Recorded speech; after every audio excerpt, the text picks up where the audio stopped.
Ah yes, it is summer in the northeast woodland. A myriad of familiar sounds and smells invade the senses. The mellifluous fluted notes of the wood thrush,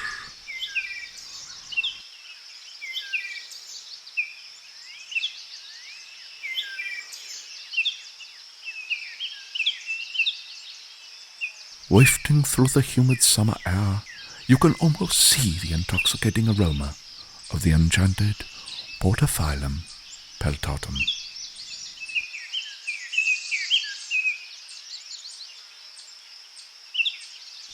It is here that is home to a most peculiar creature, and it is here where he has come to gather the most delicious wild fruit that nature has to offer.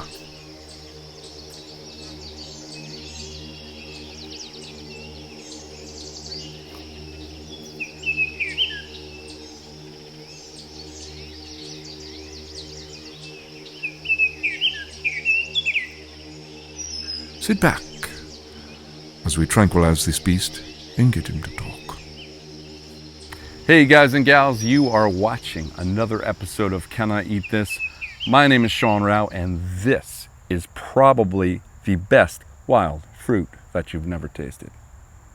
I'm going to show you where to find this. I'm going to show you how to properly ID it, how to harvest it, and what to do with it when you get it back home in the kitchen.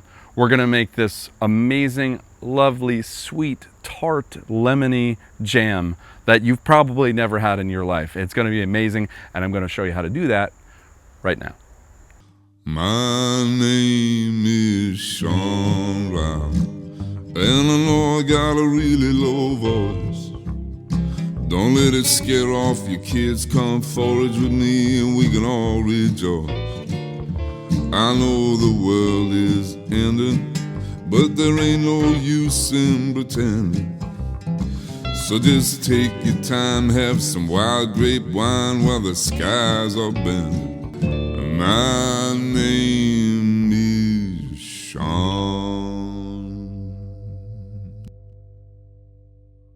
Mayapple is a perennial plant, so that means that even when these leaves die back every year, the plant is actually still alive. The whole root system might be connected to other plants in the area and form this colony. So you can rest assured you can keep coming back in the same spot, and if the fruit sets on that plant, it may be back in the same spot next year.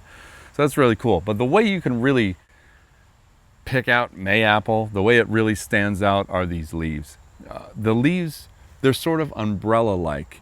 And you know, a lot of times leaves, the stem will attach to the leaf from the side, but these stems actually they penetrate the leaf from the bottom, from the underneath, and it sort of has this umbrella-like appearance. There's really deep sinuses in these leaves too, the way that they're cut, and then sometimes it sends up just one stalk with one leaf attached to it.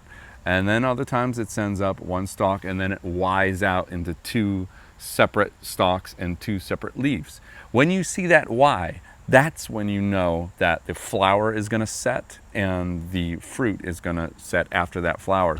A very important point to remember with Mayapple is that all parts of this plant, especially the roots, but the stems, the leaves, and even the unripe green fruit, all of it is toxic. Very toxic. You wouldn't want to consume this except for the very ripe fruit, which is of course delicious. But if that freaks you out a little bit, think about a potato, because we're all familiar with that tuber.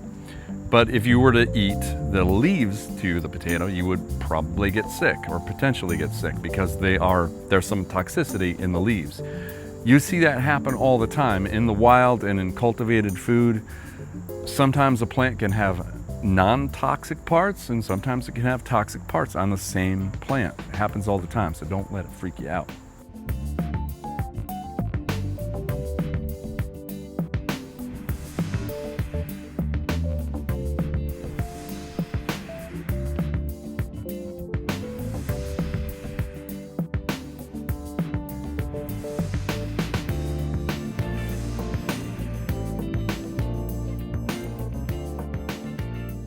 Now generally when Mayapple is ripe, these leaves are gonna be dying, and the fruit may have just fallen over to the ground. So I'm looking at this fruit right here, and it's got some white on it, but it's got a lot of green. So we're gonna leave that because that's really pretty much unripe. There's another one here. That's got a lot of white on it. Thing about Mayapple is you can also, if they're almost ripe, you can ripen them indoors just like you would a banana. You just take it off and you leave it on your counter until it gets soft and yellow. You could do that, but only when it's like almost all the way white or yellow. So we'll leave that one too. I bet we'll find some more in that clearing there. So why don't we take a look? Oh, yeah. Here's one. Now that is perfect. It's got a little bit of brown on the side, but I don't care about that. It's really nice and soft. Yellow, lemony. Okay, that's good. When you find a Mayapple and it is ripe, and you are only after the very ripe Mayapple, it will be yellow. It could be yellow-white, like a creamy yellow-white. It shouldn't have any green on it, and it should be a little soft. It should feel like if you could easily squeeze this and it would, turn into mush. You don't want the skin. You want to just puncture it a little bit. And inside you'll notice a lot of seeds, and the seeds will be attached to this pulp. You don't want the seeds either. The seeds are very bitter, and they may have some toxicity too, I'm not sure, but you want to remove those anyways. But a nice crude way to do it, just put it in your mouth, move it around, and just spit out the seeds. That pulp is so sweet and tart. That's why it makes such a great jam, as you'll see. So good. So we're back in the kitchen. We got these Mayapples here. We're going to use them in cooking. And what we're gonna do is make some beautiful jam with them. So to do that, we wanna take the pulp and we wanna extract the pulp from the skins. We don't want the skins, and we also don't want the seeds because the seeds are gonna be very bitter, like lemon seeds, so we wanna get rid of that stuff. So step one is to break off the skin around the bottom and just kind of give it a squeeze, and you see that pulp just poops right out. There we go.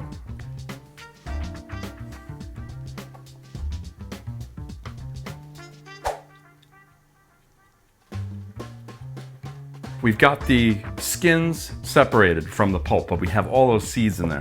Got to do something about that. So we're going to use, in this case, something called a Foley mill. You can use a fruit strainer, but I'm going to use this Foley mill. It's easy to use. I'm going to need a bowl that will separate the pulp from the seeds, and we'll put that right on top, just like that. Now, the thing about this Foley mill, if you get this, or you already have a Foley mill, with Mayapple, you got to do something really important here. You have to take the tension spring out. If you don't take the tension spring out of the Foley mill, what's going to happen is you're probably going to crush the seeds, and those seeds are bitter, like lemon seeds, and you don't want that getting crushed in your fruit. It's going to ruin your jam. So make sure you take that tension spring out. Then all you do, put a little pulp in there, and we'll just stir this around. Nice and light, and you don't want to push down too hard because, again, you're liable to crush the seeds. We don't want to do that. Now, every once in a while, you want to stop and lift the mill up and then scrape the bottom off with a spatula. That's like the thickest part is adhering to the bottom, and you don't want to lose any of that goodness like I just lost right there. Don't do that. Yum. So now that we've carefully removed the seeds from the pulp and we're left with just the pulp, this is going to make you a little sad because what we have now is about a cup of pulp, which seems like ridiculous for the work we did today. But I'm telling you that it's worth it. This is so good. You're never going to find this in any store. This is only going to come from you going to harvest it yourself. And the aroma and the taste is it's so unlike anything you've ever had. It's worth it. For a cup of fruit, puree, you're gonna need 1 cup of sugar, and that's gonna help the jam set. It's gonna help it gel. Without that, it may be runny. Another thing you're gonna need is pectin. Pectin is also gonna help this gel. And because we're using such a small amount, again, we have to adjust the ratio of pectin to fruit. In this case, a little under a tablespoon works just fine for this. So as I'm putting this in, I don't know that this is really gonna do anything really productive, but I'm just gonna stir it. I just don't want it to clump if that's possible. All right, just gonna stir it up a little bit. And now we're gonna get this on the stove.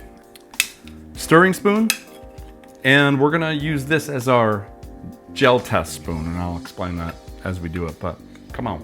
So we're gonna turn that flame on to medium high, and we're gonna just keep stirring. It's got the sugar and the pectin in it.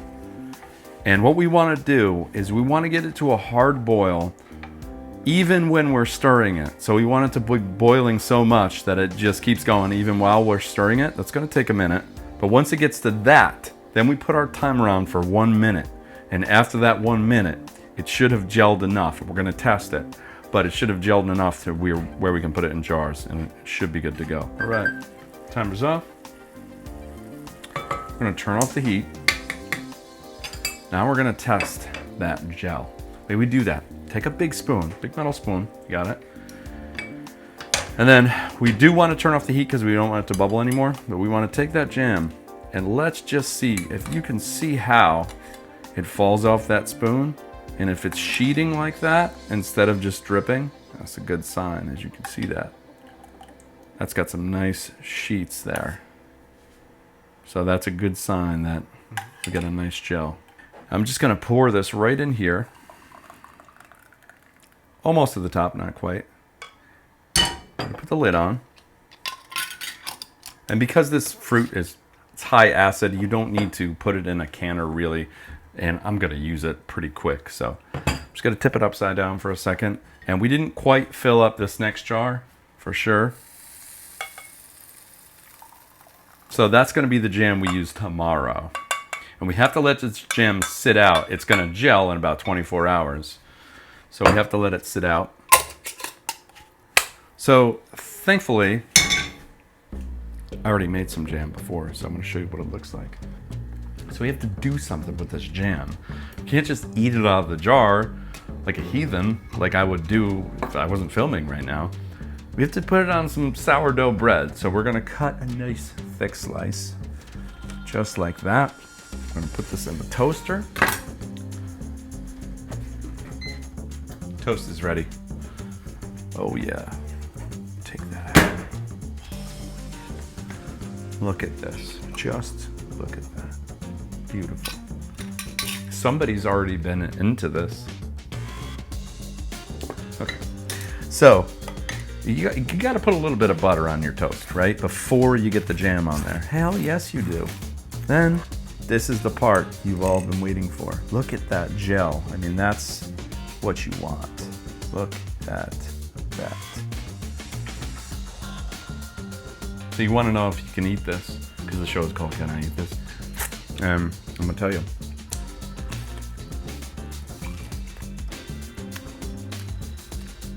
Hell yes, you can. This is delicious. Yeah, aroma's coming right through there. There's an awesome way to preserve that flavor is to make jam from it. So good. My name is Sean Rowe. Thanks for joining me for another episode. I'll see you guys next time.